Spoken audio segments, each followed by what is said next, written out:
I'll show you how to create lighting like this. So in today's video, we're going to talk about this, and I'll show you how I usually light my YouTube videos. Well, obviously this is the first situation you might encounter, where we have no light at all, just a little natural light.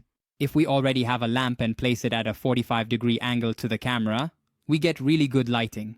But I think this is still nothing.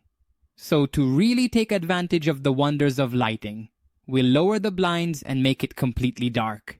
Then I'll set up an edge light on one side, meaning I'll light myself from behind and from the side. Obviously this could be weaker, but for now, this is what I have available to me.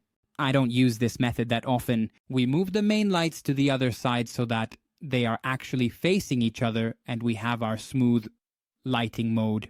We'll add a little extra because I have these kinds of lights. Sometimes I just put one in the background. It's so cool.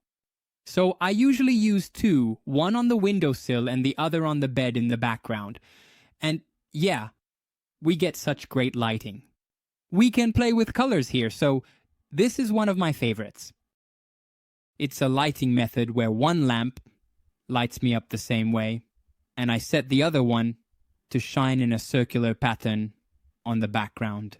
This doesn't look so good with white light, but it's quite good with orange. But we can control this with different foils.